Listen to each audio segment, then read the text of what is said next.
It is election day in Canada, and one of the major issues driving people to the polls is trade and our relationship with the United States. This morning, President Donald Trump is weighing in on the election, sending out a message on his social media platform. And the CBC's Richard Madden joins us now live from Washington with more on all of that. Okay, Richard, let's first talk about what Trump is saying on Canada's election day. Yeah, President weighing into Election Day in Canada. But just for context, we have seen American politicians publicly endorse Canadian leaders in the past through their social media accounts. Of course, that's raised questions of election interference or meddling. So in the grand scheme of things, it isn't out of the ordinary. And President Donald Trump is injecting himself into Canada's election with a bit of trolling. Now, he didn't specifically endorse any candidate by name. Instead, he chose to push his 51st state nonsense on his social media site. Just let's pull it up now so we can read it. He says, "Good luck to the great people of Canada. Elect the man who has the strength and wisdom to cut your taxes in half, increase your military power for free to the highest level in the world, have your car, steel, aluminum, lumber, energy, and all other businesses quadruple in size with zero tariffs or taxes if Canada becomes the cherished 51st state of the United States of America. No more artificially drawn line from many years ago."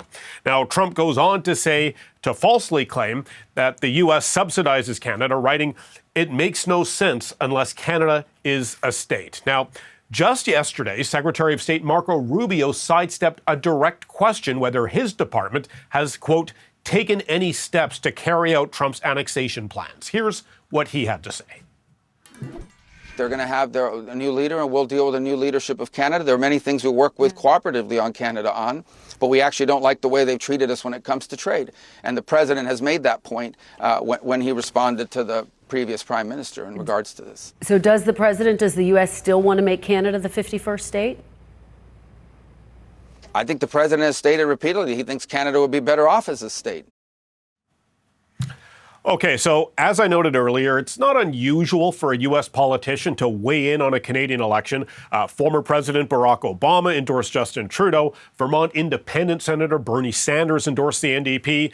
And now we have Trump essentially endorsing himself. He's certainly not on the ballot in Canada, but he's definitely become a talking point and in some ways the elephant in the room.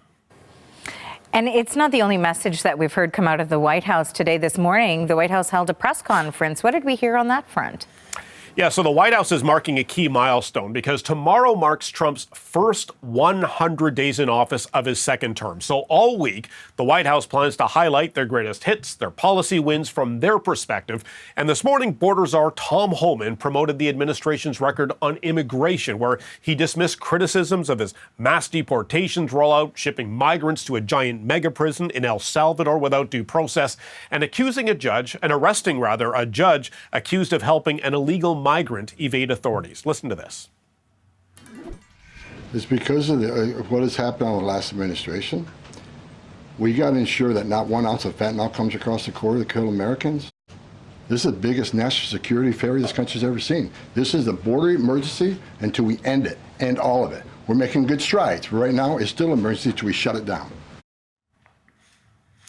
Now, a whole series of polls this weekend actually show Trump's approval rating at this stage of his 100-day mark the lowest in 7 decades. An average of some 59% of Americans disapprove of his presidency. He's below water on almost every issue: handling the economy, relations with other countries, tariffs, and general management. But perhaps the only bright spot is that Trump is polling better than congressional Democrats on the issue of trust. Now, tomorrow, Trump will hold a rally in battleground Michigan to officially mark his 100 days in office as the so-called grace period of his presidency symbolically turns the corner.